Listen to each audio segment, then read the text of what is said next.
walls of Robert Baron and Karen Wilhelm's home hold hundreds of years of history. It's a top hat, and this is the original box that it came in.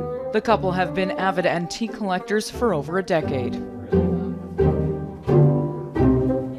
We mostly like to try and collect for about the turn of the century, like before 1900. The Victorian era is my personal favorite.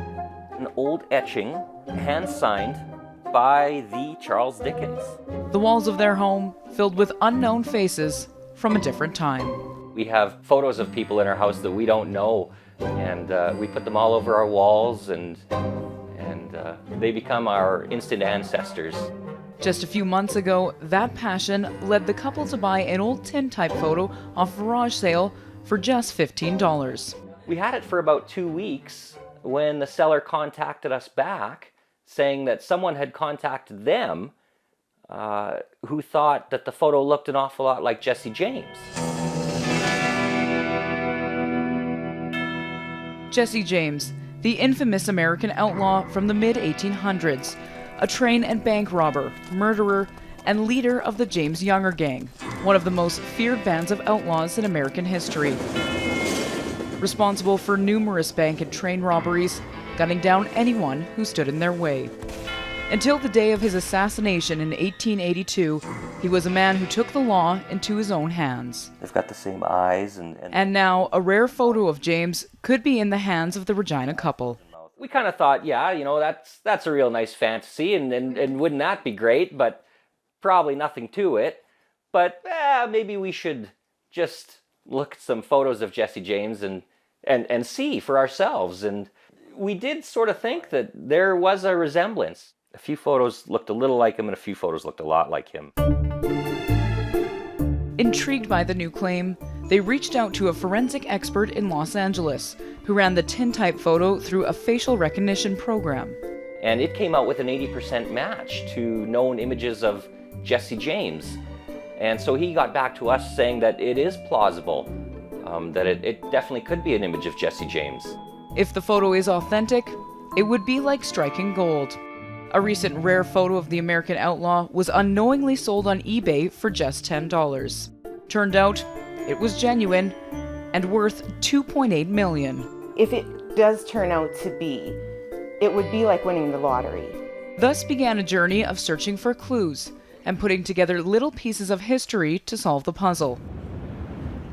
And one piece of the puzzle is right here in Saskatchewan.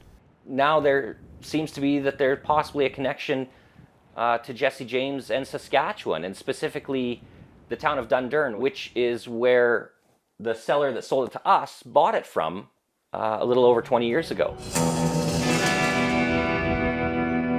Dundurn, at one time home to another outlaw, Charles Parmer, an acquaintance of James who boasted 2 notches on his gun. He was pretty young, and he held the horses while they were robbing and looting and doing everything else.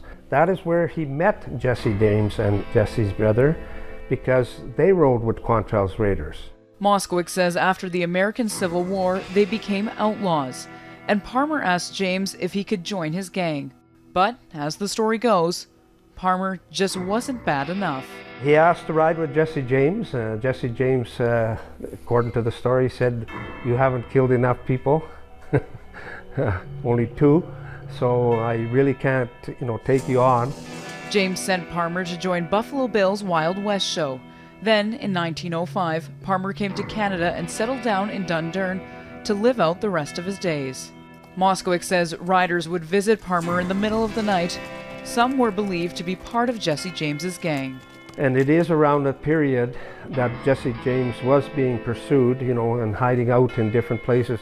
And possibly Jesse James himself visited Dundurn, though it has never been proven.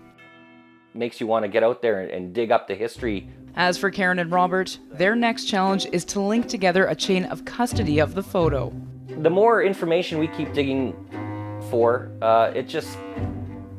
it keeps surprising us that it is possible. There is a possibility that we might have something here. So it's an exciting ride to be on, that's for sure. Jesse James was once wanted, dead or alive. He was an outlaw so infamous that his story lives on centuries later. And it's a story this Regina couple is hoping to put a face to.